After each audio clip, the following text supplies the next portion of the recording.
Hi అండి. ఈరోజు వచ్చేసి మా ఇంట్లో శామగడ్డ పులుసు చేస్తున్నానని శామగడ్డలు, ఉల్లిపాయలు, కళ్యామాకు, పచ్చిమిర్చి నూనె పోస్తున్నానండి. ఇలా నూనె పోసాను.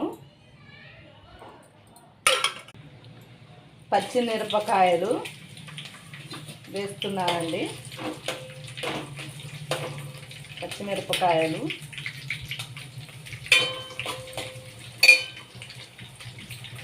అలాగే అల్లం వెల్లుల్లి పేస్ట్, అలాగే ఉల్లిపాయలు వేస్తున్నాను. ఉల్లిపాయలు, కళ్యామాకు ఇలా వేసానండి. అలాగే పసుపు వేశాను. అలాగే శామగడ్డలు వేశాను. అలాగే కారం వేశాను.